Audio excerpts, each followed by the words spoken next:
Assalamualaikum warahmatullahi wabarakatuh. Bismillah, alhamdulillah. Wassalatu wassalamu ala rasulillah.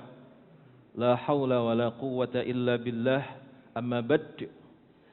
Puji syukur kepada Allah subhanahu wa ta'ala atas semua limpahan karunia nikmatnya. Salawat serta salam mari kita selalu aturkan kepada Nabi kita Muhammad sallallahu alaihi wasallam. Mudah-mudahan kita ini termasuk di antara orang-orang yang diberi kehormatan disambut beliau di depan telaga Kautsar, kemudian diberi minum dari telaganya, kemudian mendapatkan naungan dari panjinya, mendapatkan syafaat, dan yang terakhir masuk surga bersama beliau. Amin ya rabbal alamin. Para jamaah sekalian, untuk hari ini saya menggantikan Ustaz Rafiq. Insyaallah kalau beliau nanti bisa, nanti yang Kamisnya ya. Baik, kita lanjutkan bahasan tentang Fathu Mekah. Ketika Sayyidina Umar bereaksi sangat keras terhadap Sinten kalau ini Pak? Sinten? Yang nulis surat kalau itu Hatib bin Abi Balta'ah. Ya Rasulullah, izinkan saya untuk memenggalnya, kata Umar. Kemudian Nabi mengingatkan, wahai Umar, bukankah dia adalah Ahlul Badr?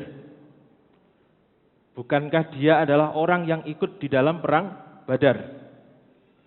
Bukankah dosanya telah diampuni oleh Allah? I'malu ma syi'tum qad ghufirallahu lakum. Itu kata Nabi. Jadi orang-orang yang ikut perang Badar itu sudah diampuni dosanya. Dan tidak mungkin lagi melakukan dosa yang tidak diampuni. Itu adalah keutamaan daripada orang yang ikut perang Badar. Maka mendengar kata-kata Nabi ini, kemudian Sayyidina Umar terdiam dan kemudian langsung memeluk daripada Hatib bin Abi Balta'ah. Kemudian, maafkan saya ya Hatib, maafkan saya ya Hatib. Nah, Hatib pun demikian, saya yang salah wahai Umar. Itulah sikap sportif daripada Sayyidina Umar. Yang awalnya tegang, marah gitu.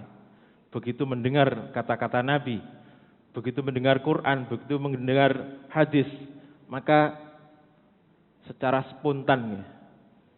Ini sikap tegang, kemudian sikap marah ini langsung berubah menjadi merasa salah dan langsung minta maaf.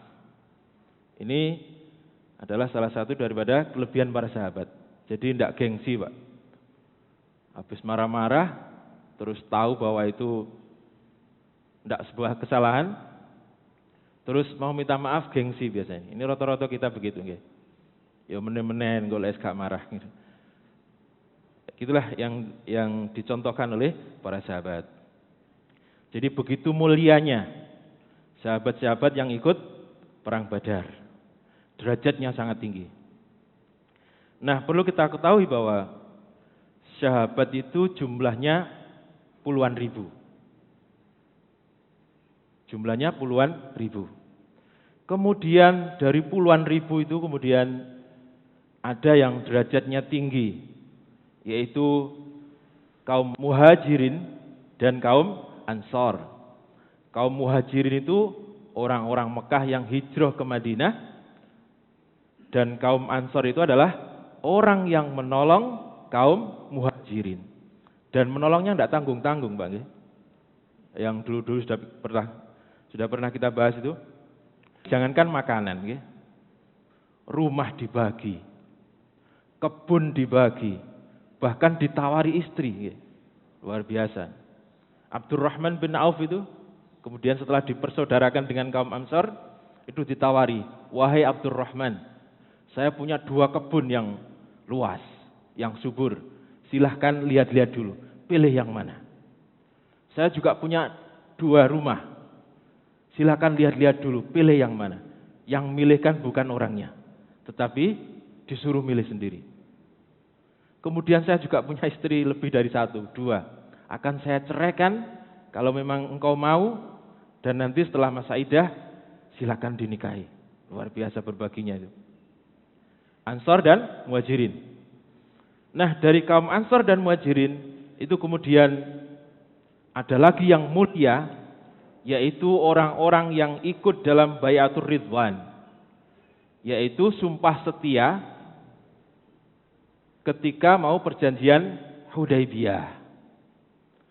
Apa penyebabnya? Yaitu penyebabnya adalah ketika Sayyidina Utsman diutus untuk bernegosiasi dengan orang-orang Mekah, ternyata lama tidak kembali, dan ada berita bahwa Sayyidina Utsman dibunuh.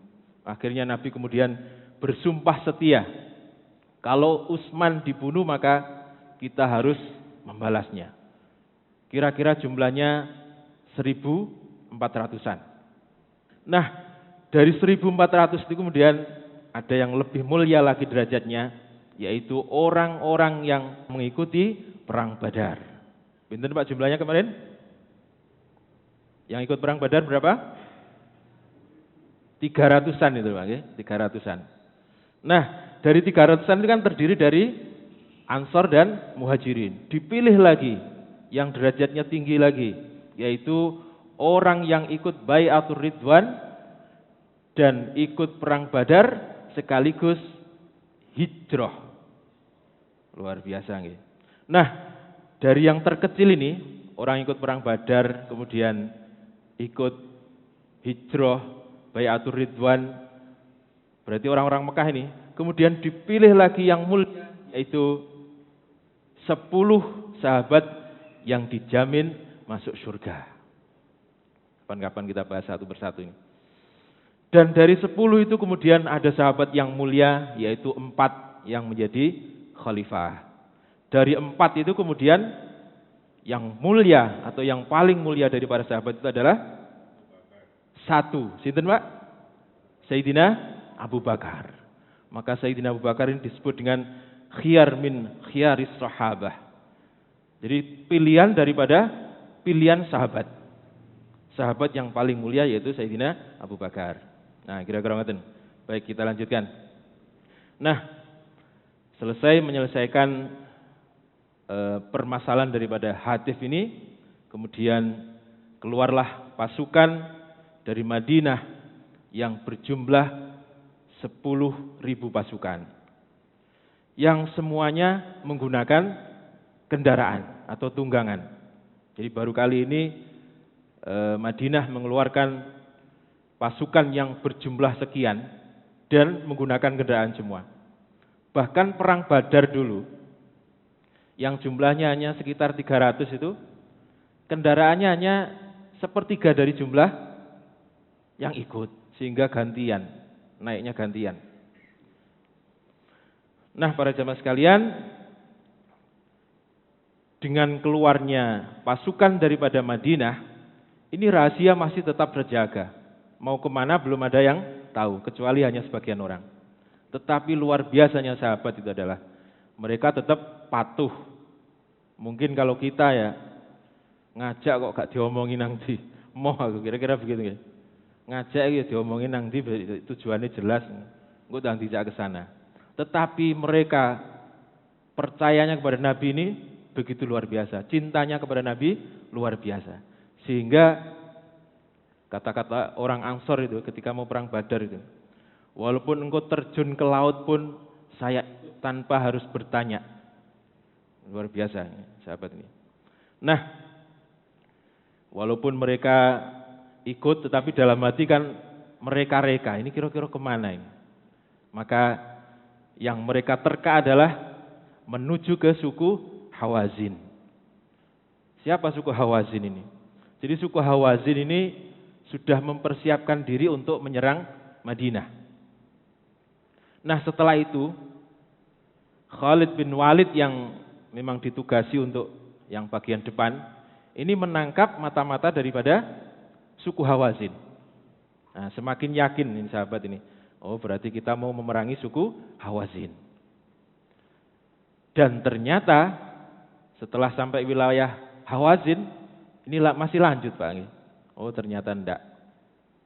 Maka Hawazin ini nanti akan diperangi setelah Fathu Mekah yang disebut dengan perang Hunain. Nah para jamaah sekalian, mereka kemudian melanjutkan perjalanan dengan 10.000 pasukan. Tiba-tiba di tengah perjalanan dihadang oleh seorang wanita yang sudah sepuh, usianya kira-kira 90 tahun, matanya sudah tidak begitu jelas, sudah agak rabun, dan suaranya juga sudah serak-serak. Tiba-tiba mengatakan, "Kif ya anta," katanya. "Berhenti wahai engkau orang yang berada di sana." Maka Nabi berhenti. Jadi panglima sekaligus Nabi yang membawa 10.000 pasukan ini dihentikan oleh seorang wanita yang sudah tua. Maka kemudian Nabi mengatakan, "Wahai ibu, kenapa engkau menghalangi perjalanan kami?" kata Nabi. Lalu kemudian sambil menunjukkan tongkat, ibu tadi mengatakan, "Anta Muhammadul Quraisy." "Anta Muhammadul Quraisy?" Apakah engkau Muhammad yang dari Quraisy itu? Kata seorang wanita ini. "Betul wahai ibu, saya Muhammad al-Quraisy," atau Muhammad yang berasal dari Quraisy. "Anda siapa?" kata Nabi. Ternyata wanita ini mengatakan, "Ana Halimatus Sa'diyah." Masya Allah. Ana Halimatus Sa'diyah. Sinten Pak? Orang yang pernah menyusui Nabi. Sudah tua, sudah sepuh. Kira-kira 90 tahunan. Ana Halimatus Sa'diyah. Sudah berapa tahun tidak ketemu? Sudah sekitar 50 tahun lebih. 50 tahun, 57-an. 57 tahunan. Tidak ketemu. Jadi wajahnya sudah berubah. Nabi sudah tidak mengenali lagi. Tetapi Halimatus Sa'diyah ini masih bisa mengenali Nabi. Sebab memang ada yang beda daripada wajah Nabi. Ada yang khas daripada wajah Nabi. Maka subhanallah, ketika mendengar ana Halimatus Sa'diyah,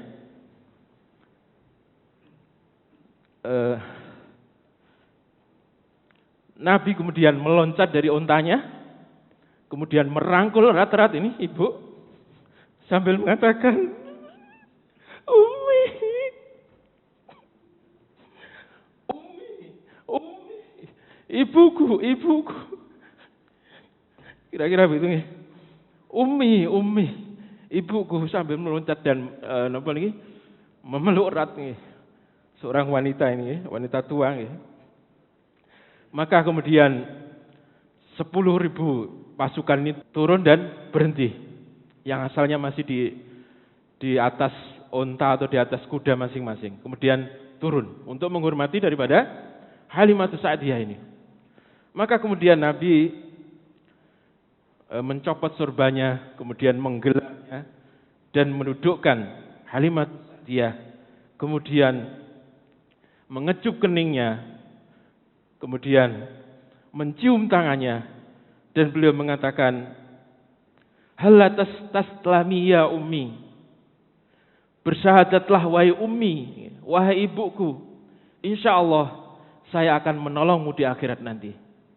Berarti sepanjang 57 tahun itu, yang namanya Halimatus Sa'diyah ini, ketika Nabi diangkat menjadi Rasul, itu belum pernah ketemu. Ketemu satu kali ketika Nabi sudah menikah dengan Khadijah. Kemudian Nabi memberikan hadiah berupa hewan ternak yang banyak kepada Halimatus Sa'diyah. Yang pertama. Kemudian yang kedua adalah ketemu sebelum Fathu Mekah ini. Maka kemudian Halimatus Sa'diyah ini kemudian bersyahadat, "Asyhadu an la ilaha illallah wa asyhadu annaka Muhammadan abduhu wa rasuluh." Maka subhanallah, pertemuan yang sangat mengharukan. Sudah sekitar 57 tahunan nggak ketemu. Nah, para jamaah sekalian, kemudian pasukan ini melanjutkan perjalanan, terus jalan terus sampai akhirnya sudah dekat di kota Makkah. Maka para sahabat kemudian baru bertanya, "Ya Rasulullah, kita ini mau kemana?" Maka kemudian Nabi sambil merunduk dan mengatakan, "Bismillahirrahmanirrahim, Allahu Akbar, Makkah." Maka kemudian para sahabat takbir semuanya, "Allahu Akbar, Allahu Akbar, Allahu Akbar." Makkah yang dituju. Jadi sudah dekat, baru kemudian Nabi menyampaikan bahwa kita akan menuju ke Mekah. Maka setelah jaraknya kira-kira 4 kiloan dari kota Mekah, pasukan ini beristirahat, membuat tenda, dan menyiapkan kayu bakar untuk membuat api nanti di malam hari. Nah, di saat itulah kemudian ada seorang laki-laki yang datang dari Mekah, melewati tempat itu. Dia adalah paman Nabi, Abbas, ya, Sayyidina Abbas. Abbas ini mau kemana kok baru keluar dari Mekah ini? Nah, ternyata Abbas ini mau hijrah ke Madinah.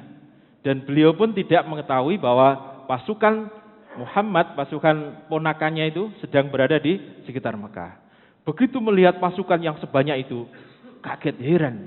Pasukan siapa ini? Mau kemana? Kalau ini pasukan Mekah tidak mungkin sebanyak ini. Orang Mekah itu bisa menghimpun pasukan hanya sekitar 3 ribuan. Sementara itu sekitar 10 ribu. Maka tidak mungkin kalau Mekah. Maka ketika dekat, ada orang yang kenal dengan Sayyidina Abbas ini. Maka orang ini kemudian membawa Sayyidina Abbas ke tenda Nabi. Dan ditanya oleh Nabi, "Wahai Abbas, mau kemana engkau, wahai paman?" Kata Abbas, "Saya mau hijrah ke Madinah." Masya Allah. Maka dengan berlinang air mata. Apa sebabnya berlinang air mata? Sebab setelah ini, setelah Fathu Mekah, begitu Mekah bisa dikuasai, maka sudah tidak ada lagi pahala hijrah. Maka saking senengnya Nabi pamannya hijrah itu, sampai menangis dan mengatakan, "Allahu Akbar, akramallahu ya Abbas." Allah telah memuliakanmu wahai pamanku Abbas. Sebab setelah ini, begitu Makkah takluk, maka orang yang pergi ke Madinah sudah tidak dihitung hijrah. Kemudian Nabi mengatakan, "La hijrata ba'dal yaum." Maka setelah hari kemenangan itu tidak ada hijrah. Ini paman Nabi. Sehingga Abbas inilah orang yang paling terakhir mendapatkan pahala hijrah. Di detik-detik terakhir. Maka Nabi sangat senang pamannya bisa hijrah. Tetapi jangan salah sangka bahwa Abbas ini ketika di Mekah itu memang memberikan informasi kepada Nabi ketika Mekah ada sesuatu yang perlu disampaikan. Misalnya tentang perang Khandaq dulu. Nah, itu yang memberikan kabar adalah Abbas.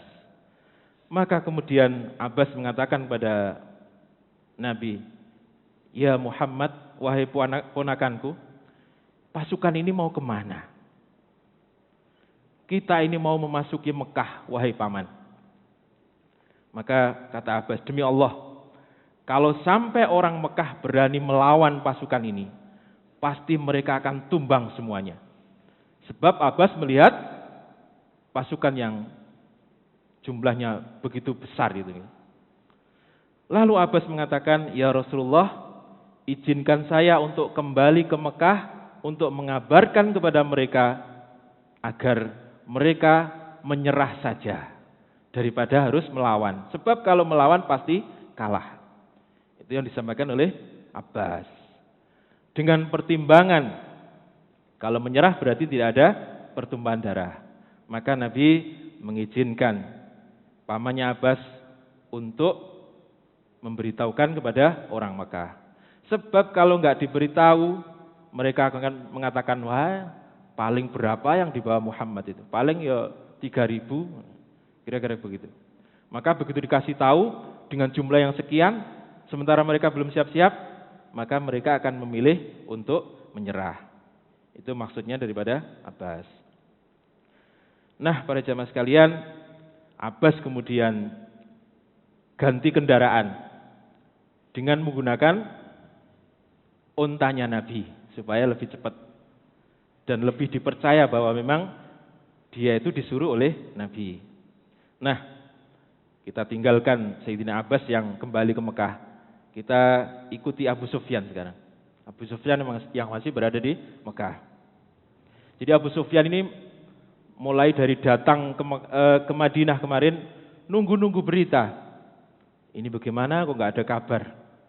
Biasanya ada pedagang yang dari Syam ini menuju ke sini, tapi sekarang kok sudah tidak ada. Sebab Madinah lockdown, yang kemarin kita bahas ini, lockdown. Orang luar tidak boleh masuk, orang dalam tidak boleh keluar. Sehingga beritanya tidak ada. Lama Abu Sufyan menunggu. Maka akhirnya Abu Sufyan ini memutuskan untuk malam-malam keluar dari Mekah ke pinggiran kota, ke bukit gitu. Barangkali ada orang yang lewat dan bisa ditanyai. Ini Abu Sufyan. Sementara ada orang juga yang menunggu kabar ini, yaitu Budail bin Warqa dari suku Khuza'ah. Orang ini yang dulu menyuruh anak buahnya untuk melapor kepada Nabi bahwa Khuza'ah telah diserang oleh Bani Bakr dan